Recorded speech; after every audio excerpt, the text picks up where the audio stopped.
Hi everyone and welcome along to the brand new Celtic View Podcast for this very new season where every week we're going to look back on all the action from the first team, the B team and the women's team fixtures, and we're going to give you exclusive interviews throughout this series with some of the members of the squad from each of those teams. My name's Ryan Maher and today I'm joined by our Celtic View editor Paul Cuddihy. Paul, how are you? Very good, after some positive results at the weekend. Yeah, there were some very positive results which we're going to get into. Throughout this podcast series as well, though, we want you to be involved as well as fans. So make sure that every week you're keeping up to date with our social media channels because we'll be asking you questions for ideas of topics that we want to discuss throughout this. So make sure you do that. In this first episode, we're going to look back on the action from the first team when we defeated Ross County 3-1 at the weekend, as well as the big win for the women's team on Sunday when they won 9-0 against Hibernian in their first match of the league campaign. And we have an exclusive interview with Giorgos Giakoumakis coming up as well. Paul, just to start off the podcast every week, what we want to do is kind of pick out a moment of the weekend for you. So it could be something from the first team, the women's team and the B team. Is there anything that stands out to you from that weekend of action for you? Probably, I think if you take the first team game at Dingwall, the moment that stood out for me, actually, and I was thinking about it all weekend, was our third goal. It's the last minute. I think we might actually be in added time. We're winning 2-1. Other teams might see the game out. We get the 3 points. But we've Greg Taylor, who I thought was outstanding again, on the edge of their area, pressing the ball, winning the ball, helping set up the chance, plays it out wide to Jota, it's inside, Adaba scores. And I just thought that typified Greg Taylor's performance. I think it typified the way Ange Postecoglou wants the team to play, that even at 2-1, you're not satisfied, we're still pressing for another goal, and I thought that was just excellent. It really just epitomised the way we played at the weekend. There was so much intent, wasn't there, just throughout that whole 90 minutes. I think my moment of the weekend has to be probably Moritz Jenz's smile after the match. I mean, I was up at the game, got the chance to speak to him afterwards, and he was just non-stop beaming after that goal and that game, and saw him afterwards as well, after the interview, just walking around the place. You could just see the smile on his face. So it was amazing to see someone in their debut just grab a goal like that and enjoy it so much. I thought he had a really good game, actually. He looks very comfortable on the ball.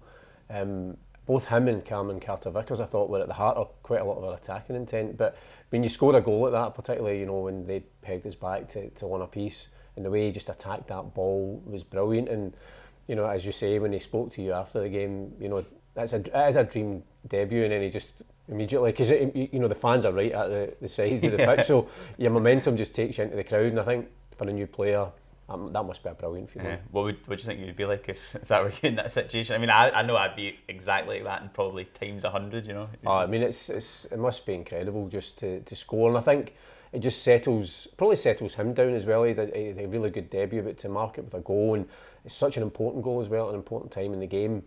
But then just to be able to just launch yourself into the crowd as well, and I think because the fans are so close, I think quite you get away without getting a yellow card as well, which was good. Yeah, I know. I mean, let's get into the action of the match then. 3-1 victory over Ross County on Saturday. It's always a tricky place to go, isn't it? We saw that last year with the late goal in that December night game. Second match of the season as well. Ross County, I know they lost the first game against Hearts, but by all accounts put in a very good performance, so it's always going to be difficult, but we managed to kind of see it out. I know we got the late goal as well, but we managed to see it out quite well really in the end, didn't we? I thought we were pretty dominant. They dig in and they'll just keep going, and obviously they hope to hang in there, and they manage to get the equaliser, and then they hope that maybe knocks us off our stride. But I felt that we were in control of the game. I thought we played really well.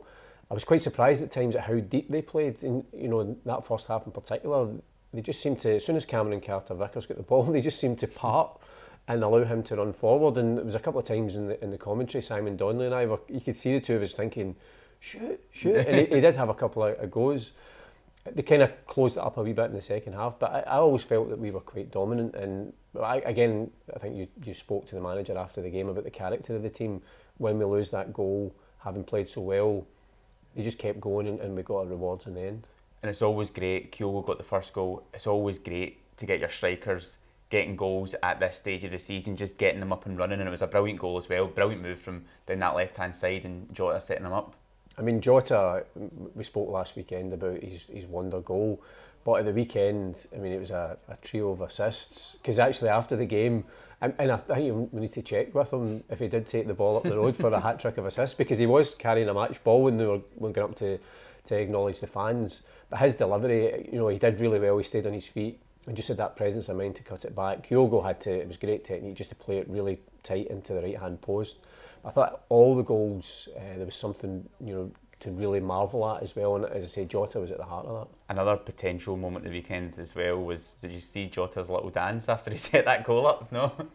I did, yeah. You did, yeah. So I think it's the sort of thing that maybe you should recreate on the podcast at one point. I'm far too old for that. I think I'll give it a miss, yeah. I tell you the other moment I thought in that game, which I think sometimes when you win and, you know, somebody scores in their debut, etc., Joe Hart's save at 1-1 each. At the time, I described it as a world-class save by a world-class keeper, and it certainly was that. And the more you look at it, because it just went through, I think it must have taken a slight deflection. He must have seen it at the last second, but to be able to save that, and that's why he's been such an important signing for us, because just in key moments, he makes those saves that can win you games. It's not even just like getting there to make the save. It's so many keepers would maybe save that and push it back out into that danger area where there were so many bodies.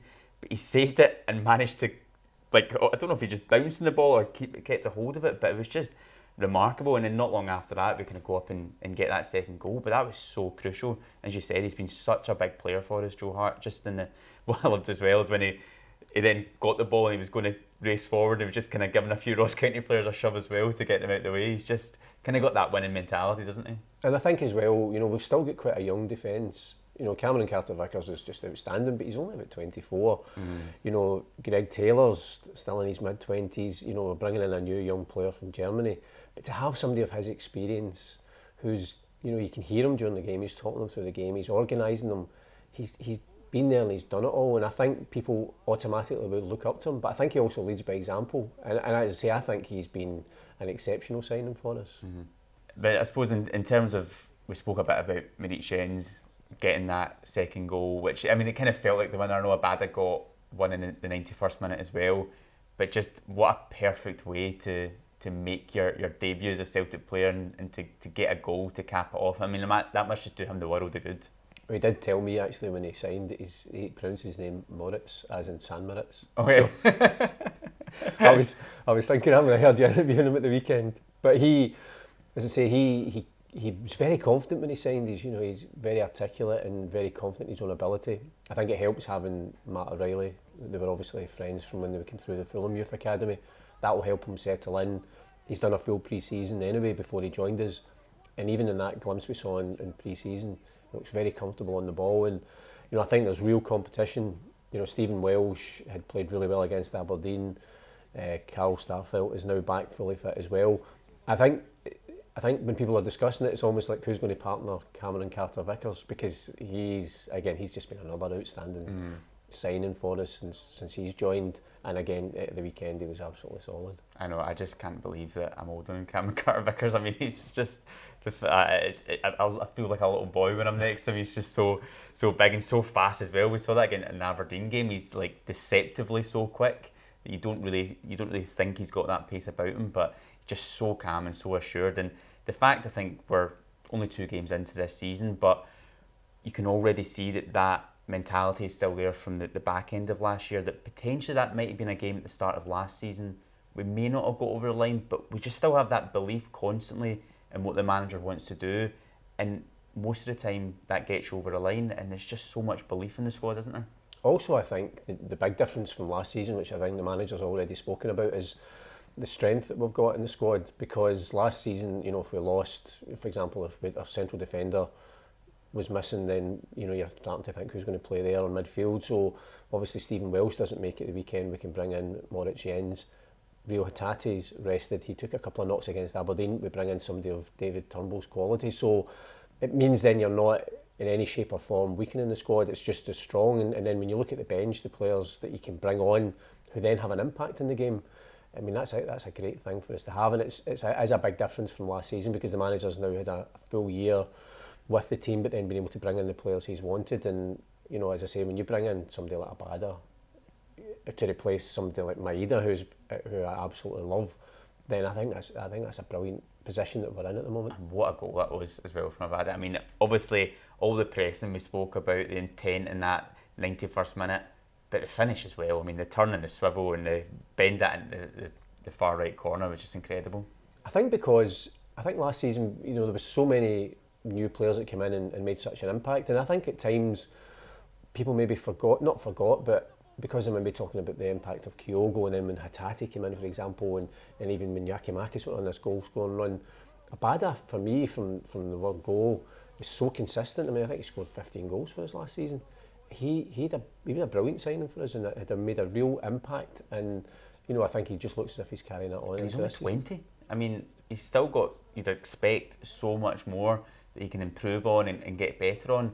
The fact that he signed as a 19-year-old and he hit the ground running, I mean, he's just such an exciting prospect. But as you said, the fact we've got such strength and depth, and even we got an opportunity to see Giakoumakis and Kyogo playing up front as well. I don't know if that's something they'll continue to do at any point throughout the season, but it was interesting to see that happen. The fact they've thought, you know what, we're going to put two up. And I just thought, if you're the Ross County defence, you've got Giakoumakis, Kyogo, Jota and Adaba to defend as a back four. I mean, that's frightening. I know. It was interesting when the manager did do that, and then once we got the second goal, then he withdrew Kyogo and brought Ryan Maher on and just solidified his midfield again. But I think it's just the intent of, like, we're going to win this game, and there's different ways to win a game. And I like that kind of contrast that we have up front, because Kyogo gives defenders one set of problems, then Giakoumakis comes on and gives them another set of problems.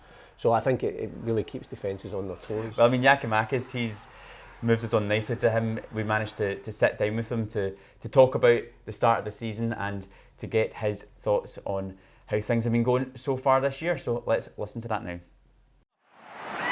Forrest still with it. The chance, and it's a fourth goal, and it's Giakoumakis.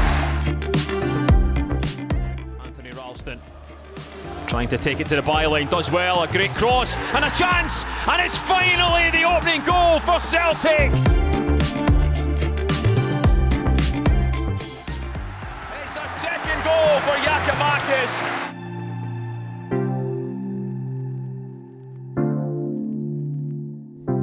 Giorgos, thanks very much for joining us and being the first guest on the podcast. First of all, I was going to ask you how are you, but I think I need to say a belated congratulations on the birth of your baby. And secondly to that, are you getting much sleep at the moment? Yeah, first of all, it's a pleasure for me to be here. It's thank you also for your wish about my newborn baby. He's doing well. Yep. At the moment, he's not with me. They're back in Greece because I had to prepare the passport, and then they can come. So I think in the next 10 days, they will be able to come and be next to me, and of course I need them. I miss my family. I miss my boy, my son, and my daughter now, my wife. So yeah, I'm looking forward to bring them back. It must be challenging for footballers because you never really get that opportunity because of the amount of games that you have to go away and spend time with your family in those moments. I know you got some time to be there for the birth, which must have been nice, but is it difficult at the same time as well? Yeah, of course it's difficult. Your family, they have to be like next to you all the time, because otherwise it's very difficult. You don't have many days off, so you cannot travel to them. They have to be with you all the time. So from the moment we have chosen to give birth in Greece, then we already knew that for 1 month or 2 months it's going to be very tough, really tough after that, because I had to stay back. So yeah, I think I'm a little bit patient, a little bit for not long, I wish. And they will be back with me, and of course I need them. They are my strength all the time. Yeah. Does that change you as a footballer when you have a family? Does it change your mindset and your approach to the game, and what you value becomes different? No, it didn't change my mind just on football and how I'm watching football, on which aspect, but they change sometimes. They change your decisions about your life, about how you're going to spend your money, that you have to invest about your children, that it's different things that makes you more mature, and you're forced to be because of them. No more flash cars or save the money for your children? Yeah, to be honest, that's a passion that I have, and I can't hold it back. No. Have you had a lot of kind of fancy cars then over your time? Yeah, I had some cars, but at the same time I was doing my investments, so I was trying to keep a balance, and the main reason that I can keep this balance is my wife, because usually she doesn't say that don't do that, don't do that, don't do that. It's like, okay, you want to do that? Okay, do that, but you have to buy this one also. Okay. So she's really important about keeping the balance in the house. Yeah. What's been your favourite car that you've had? To be honest, this one that I have now is Range Rover the SVR. It's a beast. It's also a safe car. It's a fast car, but also you have spaces for the children, and it's safe because it's really big. Yeah. And, well, now you've got the kids, you'll have a 7-seater pickup car. Yeah, I think I'm gonna stop right now. It's enough for now. The 2 children are enough, and yeah, we already talked with my wife and said, okay, look, you know what? It's not easy when you're abroad the country, when you're alone. You have to chill a little bit. Mm-hmm. 2 are already enough, and maybe after my retirement we will think about that again, and yeah, we'll see. Well, plenty of time for you to retire anyway. Yeah. Football, 2 games, 2 wins. Yeah. Things must be quite positive around Lennox Town at the moment. Yeah. The energy we have in the training center is really positive. We're happy that we started this season with 2 wins over 2 games. We have to keep on going, and to win every single game. That's our main target, play our football, and make our fans really happy and proud for got our backs. How different do things feel for you at the moment, 12 months on, from if you think back about when you signed, and I know you didn't have much of a pre-season at your last club as well. Do things feel different for you just now? Yeah, of course it feels different. Of course I feel really important for this club, and the fans make me realize this every single game. They sing for me, and it's just something that I will always appreciate. I will always love. I will always remember,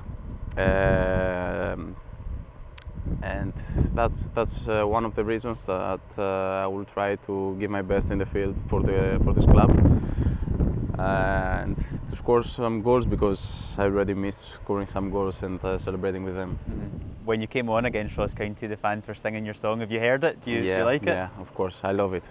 Whenever they sing my song, I just love it. I just enjoy it, and it's, as I said before, it's something that I will always remember. And this song, sometimes we always celebrate in the training center with my teammates. They make fun of me, and yeah, it's something that I really enjoy. But did they have it on in there? No, on the stereo, but they sing on their own. It's something amazing. Yeah, it's really nice. It's a good song. In terms of the fans, when we knew that you were going to come on, we asked them to send in some questions for you. So I'm going to read a few of them out to you just now. So first one is from Willie Sherry, who asks, how has your time at Celtic been so far? What's your favourite memory? And PS, best of luck for the new season.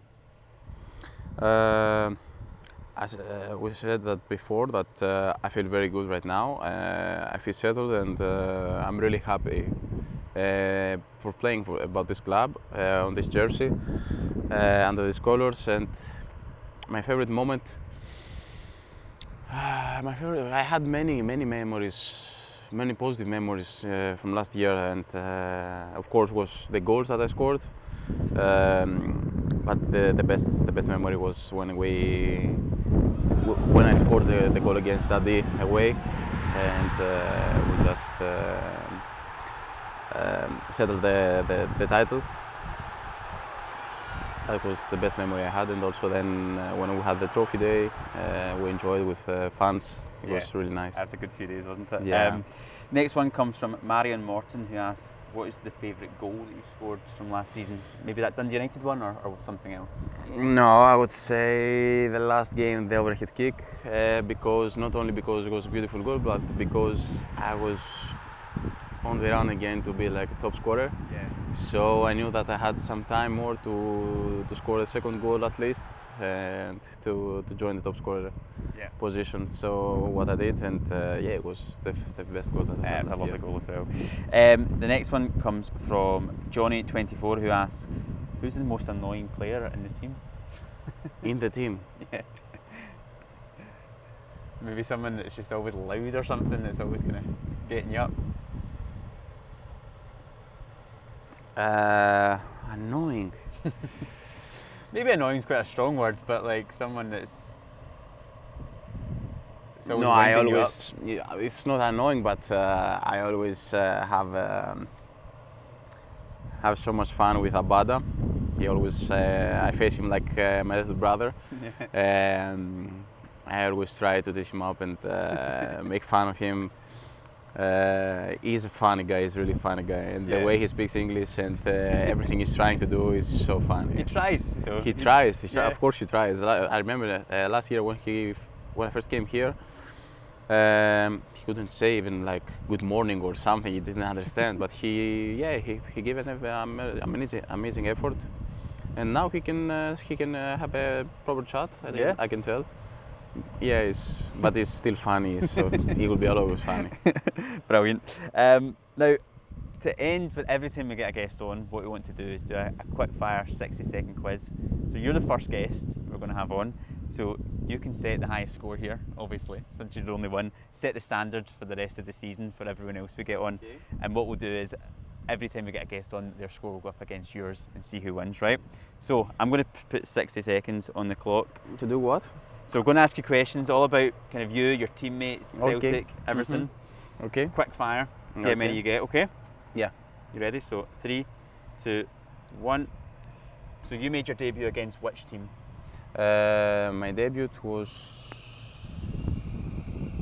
You can pass. Oh, pass. Okay. You scored 2 hat-tricks against which 2 teams last season? Yeah, Dade and Ross County. Yep. Celtic won 7-0 against which team last season? St Johnson. Yep. Who scored more goals for Celtic, Jota or Abada? Jota. Abada. Samaras wore which number at Celtic? 9. Yep. Which 2 players joined in transfer deadline day alongside you? Cameron and Jota. Yep. Who won the last time Scotland played Greece? Football. Sorry? Who won the last time Scotland played Greece? Who won? 50-50. Greece. No, Scotland. I had to go for Greece. How many goals did you score against Ben Siegrist last season? Against Ben Siegrist? 3. 2. No, it was 3. Oh, was it 3? Yeah, okay, of course. Okay. Which Scottish team did David Turnbull sign for Celtic from? Motherwell. Yep. And who scored the final goal of last season? Me. Yes. That's it. Time's up. Definitely 3? Yeah, it was 2 on the cup and 1 in the league. My bad. Right, I think you got so 7 when we first signed him, and I met him by close, he was here. I said, "Oh yeah, you're my favorite goalkeeper. I scored the most goals." They said that's why they signed me. He said, they were making joke like that's why they signed me, because they try to to increase your psychology all the time and make you feel happy and comfortable. Brilliant. I think that was 7. I'll check it when we get back, but I think that's a decent score to start it off. Samaras, I know that he was like number 9, because when I called him when I was about to sign for Celtic, I called him and he said, "Hey, don't take number 9, it's pretty heavy." He said that to you? Yeah, his player had it before, so I said, "Who was it?" They say, "Me." You, okay. No, but I remember that because I was watching all the games when he was playing, almost all the games. And I knew, of course, that he was number 9. Yeah, he's a bit of an icon around here, isn't he? Yeah, of course. It's a big moment. Giorgos, thank you so much for being the first guest on. Thank you. All the best. Take care. Thank you very much. That was Giorgos Giakoumakis there. I mean, a striker who, Paul, it's incredible to think about the sort of the last 6 months he had last year. He came in, I know he kind of struggled with injuries as well. He only got 1 goal in the first half of last season and went in this incredible run. And he's now such an important player to this team, isn't he? Absolutely, yeah. I mean, I think once he was fully fit and he was training every week and playing, you saw what he brought to the team. I think particularly I think the Derby game was a key game for the whole team. It was in terms of the season. I think he showed just how much he brings to the team in terms of his physicality, but also just the way he can hold the ball up. He can just he can bring other players into the game. He can allow the team to move up. He wins a lot of fouls in key areas. But he scores it, and you know, quite often in commentary you hear, you know, we'll talk about the fact he's this phenomenal scoring record, just one touch. And I think as a striker, I'm guessing if the ball's in the box, if you can do that, then 9 times out of 10 you're going to score, because it doesn't allow the defence the time to adjust to block. And I think he's become a key player. And again, it's great the fact that it gives us that different option of, you know, Kyogo is a certain type of player and that pace and that just burst of energy. And Giakoumakis is a totally different player. As I say, he leads the line. And because you can do that, I think defences suddenly, they maybe start to think, right, well, we know what we can do with Kyogo, and the next minute Giakoumakis comes on and changes things up. But once that ball goes in the box, and I think for the wide players, it must be great, because you know if you're putting that ball in the box, he's going to get on the end of it. And even on Saturday, there was balls starting to come in the box, and you were almost anticipating him getting on the end of it, because he's just so good at instinctively just knowing where to be. Yeah. There's another big win for the women's team at the weekend as well, on Sunday, when they started off their new league campaign with a 9-0 victory over Hibernian. Paul, I know you caught up with the match. 9-0, I mean, what a start to the season. You can't get any more emphatic than that. I mean, I think they scored after 30 seconds, and it was good. I mean, from that point on, it was just a procession. I think it's a strange thing to say, and I think 9-0 flattered Hibs actually, because it was 6-0 at half time. The second half was complete domination and you know, a combination of some good goalkeeping, the post, the bar, and a couple of sitters, I suppose. It could have been even more. But I mean, they scored after 30 seconds. I think Tyree Birchall was making her first team debut. She provided the assist, which again for a young player is great just to do that. There was hat-tricks for Jacinta and Clarissa Larisey, so that was really impressive as well. And I thought that combination worked really well. Like Larisey led the line, and I've seen her doing it last season, where she's really pacey and get a really good touch, so she's always stretching defences and causing them problems. And you saw her third goal for her hat-trick was she actually just pressurised the goalkeeper and dispossessed the goalkeeper and scored. And then Jacinta just playing in those pockets behind, she was picking the ball up and immediately driving towards goal, which was causing chaos. So those two were really, really good. The other two players that I thought really, the players that have come in, I thought Lisa Robertson's back and just anchors that midfield, and you can just see the quality. She just puts her foot in the ball and keeps the play moving.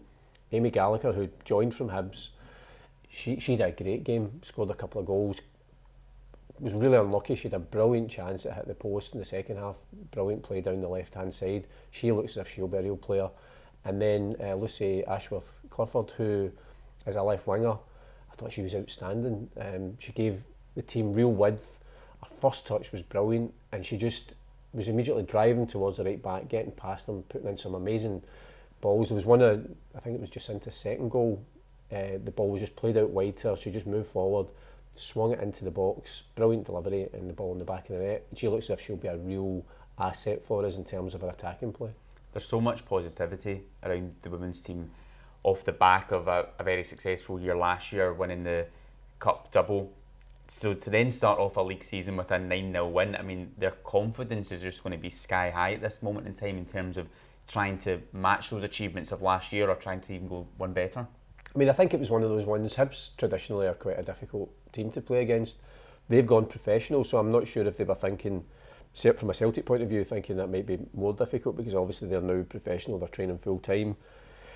But I think they just never gave Hibs a minute on the ball. And as I say, quite often you see in games where a team's, I've seen it here at Celtic Park, the team's winning 4-5, whatever, 6-0 at half time, and they don't keep up that momentum in the second half. And that was one of the encouraging things that they actually did.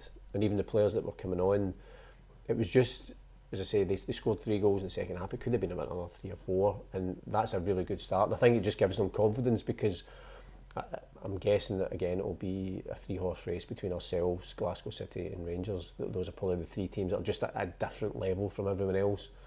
So if you can beat a team like Hibs so emphatically, and as I say, the new players come in, and it was also encouraging in midfield to say Lisa Robertson's a great midfielder, and she used to have this great partnership with Natalie Ross, and she missed most of last season through injury. She came on as well, and again you can just see the quality that she has in midfield, and that's, again, from Fran Alonso's point of view, that's great to be able to have those players with that experience added into the new players and younger players. So it looked at, it's one game, but really, really encouraging and really enjoyable. Some of the football they played was excellent at times.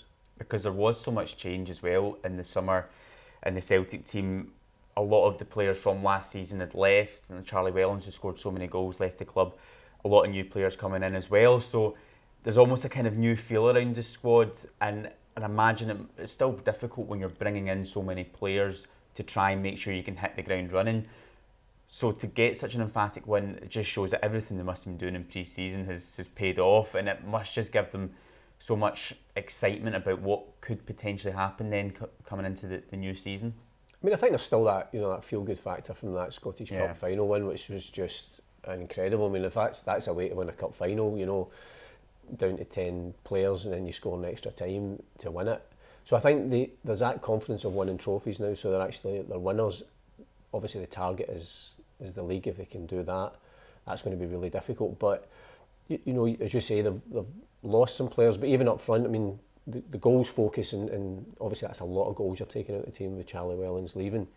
But I thought there was times last season when she was injured and they played Clarissa Larissie through the middle, and I think she's really good through that middle. As I say, her movement's absolutely phenomenal, and because Jacinta's just playing behind her, it gives her an option when she again, she's so positive driving forward, and Larissie's making those runs, and as I say, out in the left, Ashworth Clifford is such a great out ball in the delivery. So I think they might find there won't be somebody who scores 40 goals, but you might get the goals coming from all different areas this season. Well, let's show you the highlights then from that 9-0 win for the Celtic women's team against Hibernian on Sunday.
There were the 9 goals there from Fran Alonso's side. Now, the other team in action on Friday night was the Celtic B team, who unfortunately lost 2-1 against East Kilbride, a team who are potentially going to be favourites for that league. They've got a lot of experience in their team, but just in terms of their start to the season, they've played 5 games, they've won 2, they've drawn 1. What have you made of the B team so far this year and in the Lowland League system at this moment in time? I mean, in some respects, it kind of mirrors last season.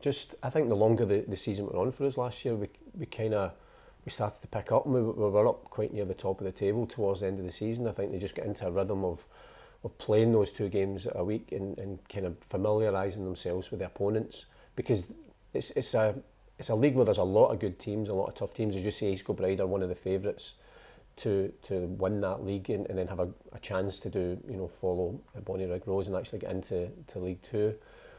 So it was always going to be a tough game, and they lost the 2 goals in the first half on Friday night. I think probably the encouraging thing in the second half certainly would have been the fact that the team didn't let their heads go down, which sometimes that can happen in football, especially if they lost the second goal just before half time. And they did create quite a few chances. Eventually we got the goal. It was a penalty late on. Johnny Kenny scored it. So I think at the very least we deserved a goal. But the whole point is just to kind of have that right attitude and keep going. And I think over the course of the season, kind of similar to last year, I think we'll be fine. I think it's such a positive thing for the young players to actually be playing in this proper structure. So they're actually, they're playing at the moment. They're playing Saturday, Tuesday. So that. Obviously, they need to adjust to that, because if they want to become first-team players at Celtic, that's what they're going to have to do. So I think that's going to be a real benefit for them. And it's maybe just taking them a wee bit of time to get into the rhythm of the season. But I think these games are great learning experiences for them. They'd obviously rather win them than lose them. But I think, similar to last season, we'll win a lot more games than we'll lose this season. In speaking to the coaches after some of the games so far this year, a couple of them that I've covered in games that we've won, and that they've maybe highlighted things about the performance they've not enjoyed. In games we've not won, they've actually been a lot of positives in terms of the performance. So I suppose at that B team level, so much of it is about trying to mirror what the first team are doing and how they play. So as much as, of course, the results do matter, it's a results-driven business, but that performance level is probably at that stage potentially even more important, that if the performances are right and you know the system and the structure, that's going to help you moving up into the first team. I mean, the reality is those players are not that far away from the first team, because they're obviously, in one respect, they may be thinking we are, because they're obviously training just with the B team, they're playing the B team league, but the next step up is the first team, and we've seen it before that players, they could end up training with the first team and impressing the manager, and suddenly you find yourself in the squad. Remember Owen Moffat last season ended up playing a couple of games, played in the cup final, played in that Ross County game where Anthony Ralston scored late on, had a part of the move that we ended up scoring the winning goal. So they've, as you say, they've got to mirror what the first team are doing, but they've also got to be prepared that at a moment's notice, if a set of circumstances arise, they might only get one moment, but they need to be ready for it, because that's what they want to do. So that's why I think it's beneficial that they're playing proper competitive football against some really tough teams. Because if you look at the Kilbride side that they played against on Friday night, there's a lot of players in their team that have played in the Premiership in Scotland, people have played in the Championship level. Is that something you think is a real benefit for the B team, that they're playing against people that have got all different ranges of experience? And the Lowland League at the moment as well, there seems to be quite a lot of excitement, and a lot of the teams that are really trying to push up the leagues. You look at the likes of Cove Rangers in recent times, and you said Bonnie Rig Rose, so it's a real competitive league. I think that's what the benefit of the pyramid system, which is, I think, long overdue in Scottish football. I think there are some good teams. I mean, again, Cove Rangers is a perfect example. I mean, they're a season away from potentially being in the Premiership and coming to Celtic Park to play us. So, that's possible. It's, Bonnie Rig Rose, I'm sure their ultimate ambition is to progress through the leagues, and the same will be for the likes of East Kilbride. So I think that's why it's difficult, and it's good because you're then playing these teams who have aspirations.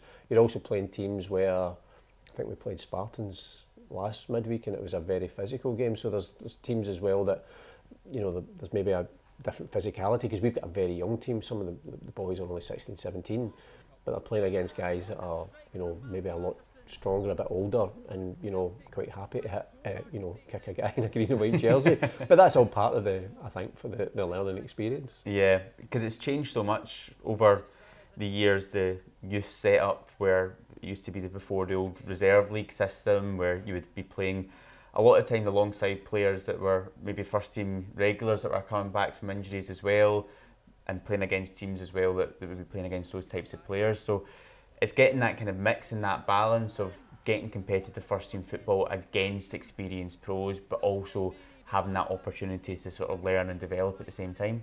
Yeah, and I think there's so many different aspects of learning. I think the fact that the players played on Saturday, then they immediately have to start thinking about a cup game against Albion Rovers on the Tuesday night, and then after that we then have a league game against Gretna. So they're constantly thinking. It's not a case of, well, we'll play a one game and then we might have another game in 10 days time. Mentally and then physically they have to be switched on the same way as the first team do, because everything's geared towards the game at the end of the week or midweek. And I think that obviously that's an adjustment for them, but I think it's so beneficial, I think, ultimately. And then hopefully you see some of these guys making it into the first team. The B team there in action on Tuesday night against Albion Rovers. The women's team are away to Partick Thistle at the weekend, and the first team are away to Kilmarnock on Sunday as well. Just kind of looking ahead to the week, that Kilmarnock game, it's always a tricky place to go on that plastic pitch as well. What are your expectations for that one? Yeah, I mean, that must be one of the downsides of them being promoted instead of Arbroath, is the fact it's a plastic pitch. Although I believe it's the last season the plastic pitch will go back to grass, so which is what it should be for every team in the Premiership. But it does have an impact. It is a tough game, but I think one of the things that we've found since the managers came in from day one, regardless of what the circumstances, regardless of the opposition, etc., there's never been any excuses. He's never used any extenuating circumstances. He just says, well, that's who we play, that's the surface, we'll just go and play. So I've absolutely no doubt that we'll go, we'll play and we'll beat them, and which is always good to beat a Derek McInnes side, I have to say. But I do think we'll go there and we'll get the 3 points, and I'm quite confident about that. And again, I think the fact just now, one of the benefits of having won the league last season is that we don't play European football till September. I mean, it's the calm before the storm, because as soon as the Champions League starts, it's going to be relentless. 3 games in a week. Just now, it gives them the chance to recover from the weekend and then have a full week on the training ground. And I think that will prove beneficial at the weekend for the first team. I think the B team have got a tough cup tie against Albion Rovers. Obviously, again, a step up in terms of the opposition, but another good test for them. And I suppose they've got to go in, and it's a cup tie, so they've got to go in there and hope that they can win that game. And the women's team, I'm sure after the 9-0 win, they'll be confident. Going for 10. Well, that's the thing. I mean, I think it's a challenge, I suppose, because they'll be confident, but Fran Alonso will want to guard against any complacency, that just because that you're supposed to go and beat Partick Thistle doesn't mean that automatically happens. So I'm sure they'll be, again, a full week's training, and they'll be fine for the weekend. And just finally, since this is the first episode, we've not had a chance to really talk about the full season ahead and what's to come. What are you really excited for? I think everyone's looking forward to those Champions League nights. Is that your sort of main draw for this season, or is there something else that kind of whets your appetite? I mean, I think for everyone, obviously the fact we're back in the group stages of the Champions League, so everybody's, I think, already looking forward to August the 25th and the draw. And I mean, I think every Celtic fan's hoping that we get Real Madrid, because we've been hoping for that since 1980. It's not going to happen now, though, is it? It's definitely going to happen. So, is it? Okay. Yeah, but I think those nights, I mean, that's one of the great things about Celtic Park, European nights. It's one of the things that players who come here know about. They've experienced it to an extent, but I think, to actually get group stage Champions League football against some top European sides, the atmosphere is going to be absolutely incredible. And I'm really excited to see how the team perform at that stage. I think overall, you're just looking forward to get out of the group stages of Champions League and win the treble. That's not much to ask for. Yeah. Just hearing that anthem again, that's going to be incredible, isn't it? It's really something to look forward to. So yeah, plenty to look forward to this season ahead. And thanks very much for joining us for episode 1. And do make sure you join us again next week when we review all of the weekend's actions. But for now, thanks very much, and bye for now.